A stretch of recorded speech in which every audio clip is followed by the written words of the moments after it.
സ്വപ്നസമാനമായ ഒരു വളർച്ചയാണ് രാഹുൽ മാങ്കൂട്ടം എന്ന യുവരാഷ്ട്രീയ നേതാവ് കോൺഗ്രസ് രാഷ്ട്രീയത്തിൽ ഒരു കാലഘട്ടത്തിൽ കൈവരിച്ചത്.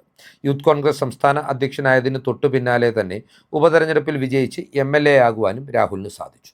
എന്നാൽ അപ്രതീക്ഷിതമായി ഉയർന്നു വന്ന ലൈംഗിക അപവാദ ആരോപണങ്ങളും അതിനെ തുടർന്നുണ്ടായിട്ടുള്ള പരാതികളും രാഹുലിൻ്റെ രാഷ്ട്രീയ വളർച്ചയ്ക്ക് വലിയ രീതിയിലുള്ള തടസ്സങ്ങൾ സൃഷ്ടിച്ചു.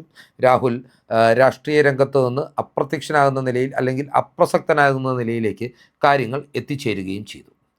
കോൺഗ്രസ് പാർട്ടിയിൽ നിന്ന് രാഹുലിനെ പുറത്താക്കുകയും അദ്ദേഹത്തോടുള്ള എല്ലാ ബന്ധങ്ങളും പാർട്ടി വിച്ഛേദിക്കുകയും ചെയ്ത ഘട്ടത്തിലും കോൺഗ്രസ് പാർട്ടിയുടെ രേഖാമൂലമുള്ള സാങ്കേതികമായിട്ടുള്ള അംഗത്വം ഇല്ലാതെ തന്നെയും കോൺഗ്രസ്സുകാരനായി തുടരുവാൻ തനിക്ക് കഴിയും എന്നുള്ള ആത്മവിശ്വാസമാണ് രാഹുൽ പ്രകടിപ്പിച്ചത്.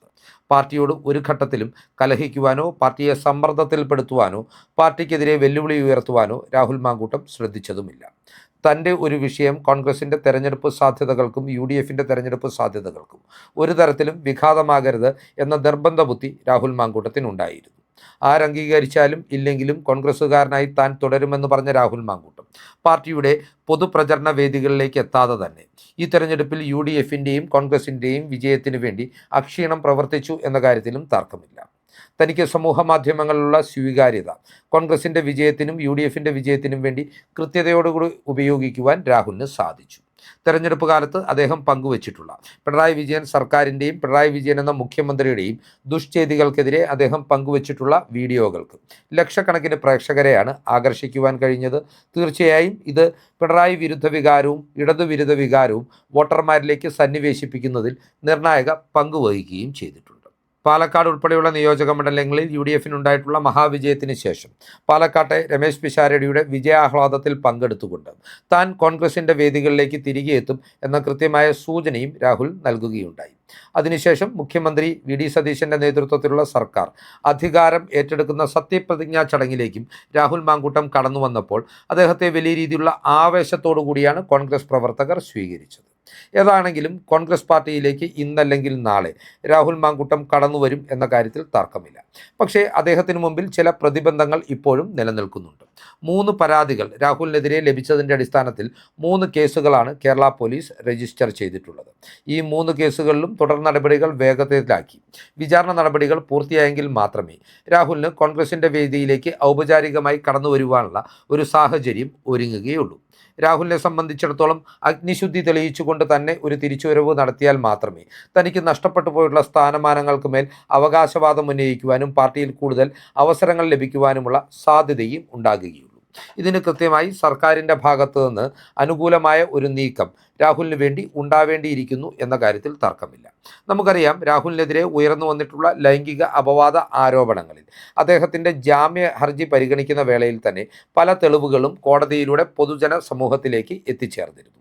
ഇവയിൽ പല തെളിവുകളും വ്യക്തമാക്കുന്നത് രാഹുലിന് ഈ സ്ത്രീകളുമായി ബന്ധമുണ്ടായിരുന്നു എങ്കിൽ കൂടിയും ഇതെല്ലാം പരസ്പര സമ്മതത്തോടു കൂടിയുള്ള ബന്ധങ്ങളായിരുന്നുവെന്നും അതുപോലെ തന്നെ രാഹുൽ പീഡിപ്പിച്ചു, വിവാഹ വാഗ്ദാനം നൽകി പീഡിപ്പിച്ചു എന്നാരോപിക്കുന്ന 2 സ്ത്രീകളും രാഹുലുമായി ബന്ധം പുലർത്തിയിരുന്ന വേളയിൽ തന്നെ മറ്റു പുരുഷന്മാരുമായി വിവാഹബന്ധത്തിൽ ഏർപ്പെട്ടവരായിരുന്നു എന്നെല്ലാമുള്ള തെളിവുകൾ പുറത്തു വന്നതോടെ രാഹുലിനെ പെടുത്തിയതാണ് എന്ന സംശയങ്ങളും പൊതുജന സമൂഹത്തിനിടയിൽ വ്യാപകമായി ഉയർന്നു വരികയും ചെയ്തു. ഒരു പരിധിവരെ രാഹുലിനെ വേണ്ടത്ര രീതിയിൽ പ്രതിരോധിച്ചില്ല എന്നതിൻ്റെ പേരിൽ കോൺഗ്രസ് നേതാക്കൾക്കെതിരെ കടുത്ത സൈബർ ആക്രമണവും ഉണ്ടായിട്ടുണ്ട്. ഞാൻ നേരത്തെ പറഞ്ഞതുപോലെ രാഹുൽ മാങ്കൂട്ടത്തിനെതിരെ സർക്കാരിൻ്റെ ഭാഗത്തു നിന്ന് ചില അനുകൂല നീക്കങ്ങൾ ഉണ്ടായെങ്കിൽ മാത്രമേ അദ്ദേഹത്തിന് എത്രയും പെട്ടെന്ന് അഗ്നിശുദ്ധി തെളിയിച്ചുകൊണ്ട് പാർട്ടിയിലേക്ക് തിരികെ വരുവാനുള്ള സാഹചര്യം ഉണ്ടാകുകയുള്ളൂ. എന്നാൽ ഇതിന് മുൻകൈയെടുക്കേണ്ടത് സംസ്ഥാനത്തിൻ്റെ ആഭ്യന്തര വകുപ്പ് ഭരിക്കുന്ന മന്ത്രിയായിട്ടുള്ള മുതിർന്ന കോൺഗ്രസ് നേതാവ് രമേശ് ചെന്നിത്തലയാണ്. നമുക്കറിയാം, ചരിത്രം പരിശോധിക്കുമ്പോൾ രാഹുൽ മാങ്കൂട്ടത്തിനെതിരെ ലൈംഗിക അപവാദ ആരോപണങ്ങൾ ഉയർന്നു വന്ന ഘട്ടത്തിൽ രാഹുൽ എന്ന യുവ നേതാവിനെതിരെ ഏറ്റവും കർശനമായ നിലപാട് സ്വീകരിച്ച വ്യക്തിത്വമാണ് രമേശ് ചെന്നിത്തല.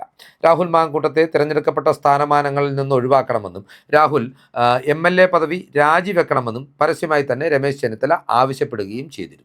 അതിനുശേഷം പിന്നീട് മന്നം ജയന്തി ദിനത്തിൽ പെരുന്നയിൽ വെച്ച് രാഹുൽ ഹസ്തദാനം നടത്തുവാൻ ശ്രമിച്ചപ്പോൾ അത് മൈൻഡ് ചെയ്യാതെ മുന്നോട്ട് നടന്നു പോകുന്ന രമേശ് ചെന്നിത്തലയും നാം കാണുകയുണ്ടായി. ആ ദൃശ്യങ്ങളന്ന് സമൂഹ മാധ്യമങ്ങളിലടക്കം വലിയ രീതിയിൽ ചർച്ചയായി ഉയർന്നു വരികയും ചെയ്തിരുന്നു.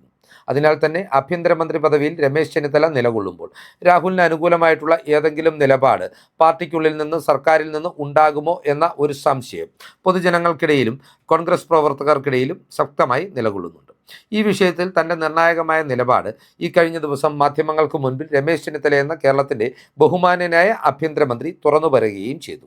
സ്ത്രീകൾക്കും കുട്ടികൾക്കും എതിരെ ഉണ്ടാകുന്ന ലൈംഗിക അതിക്രമങ്ങളിൽ യാതൊരു രീതിയിലുള്ള വിട്ടുവീഴ്ചയും പ്രതികളോട് കാണിക്കില്ല എന്ന നിലപാടാണ് രമേശ് ചെന്നിത്തല പ്രസ്താവിച്ചത്.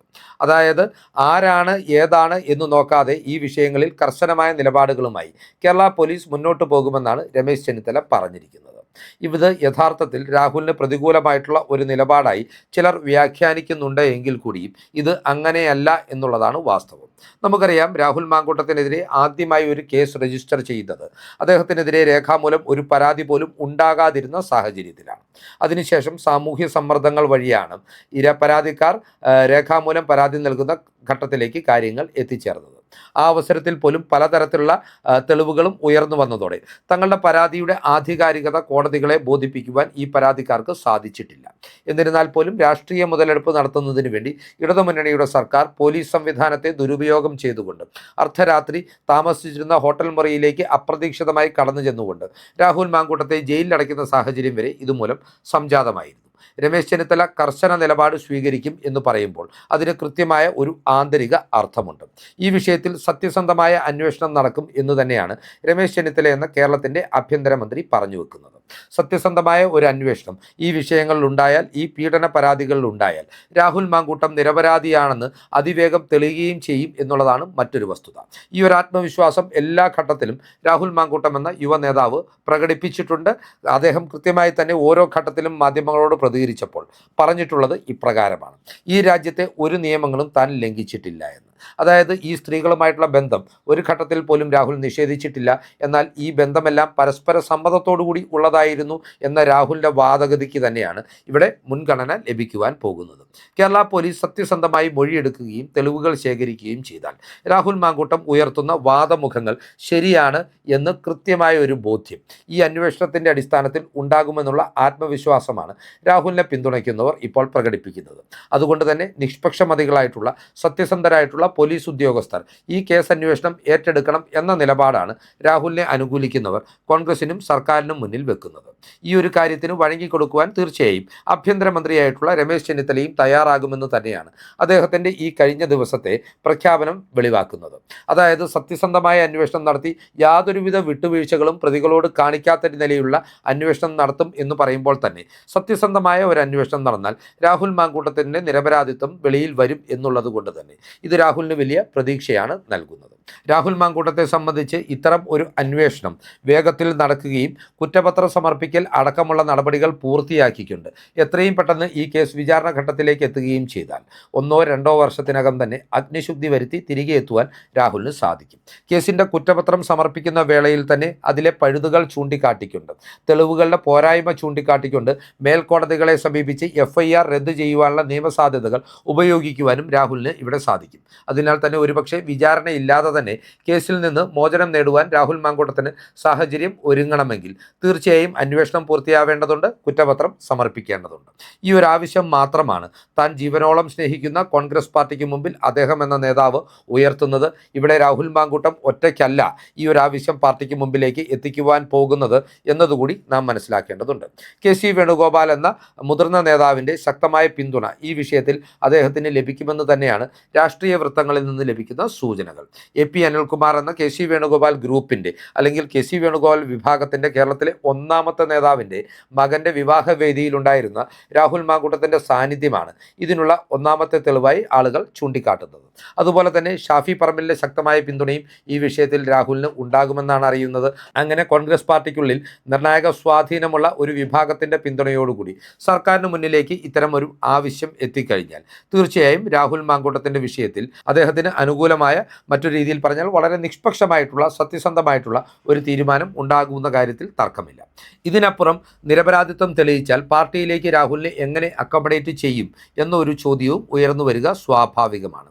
തീർച്ചയായും ധാർമ്മികമായ ഒരു മൂല്യച്യുതിയുടെ പേരിൽ രാഹുൽ മാങ്കൂട്ടത്തിനെ പാർട്ടിയിലേക്ക് ഉടനടി തിരിച്ചെടുക്കേണ്ടതില്ല എന്ന നിലപാട് കോൺഗ്രസ് പാർട്ടിക്കുള്ളിൽ നിന്ന് തന്നെ ഉയർന്നു വരും എന്ന കാര്യത്തിലും തർക്കമില്ല.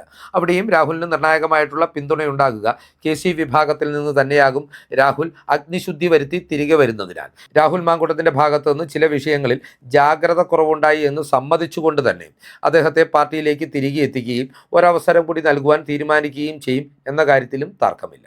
ഇത്തരത്തിൽ രാഹുൽ മാങ്കൂട്ടം വിഷയത്തിൽ അദ്ദേഹത്തിന് കോൺഗ്രസ് പാർട്ടിയിലേക്ക് എത്രയും പെട്ടെന്ന് മടങ്ങി വരുവാനുള്ള സാഹചര്യമാണ് UDF സർക്കാർ അധികാരത്തിലേറിയതോടുകൂടി ഉണ്ടാകുന്നത് എന്ന രാഷ്ട്രീയ ചിന്തകൾ പ്രേക്ഷകർക്കായി പങ്കുവച്ചുകൊണ്ട് ഈ വീഡിയോ ഇവിടെ അവസാനിപ്പിക്കുകയാണ്. കൂടുതൽ രാഷ്ട്രീയ വാർത്തകൾക്കും വിശകലനങ്ങൾക്കുമായി ഞങ്ങളുടെ ചാനൽ സബ്സ്ക്രൈബ് ചെയ്യുക. നന്ദി.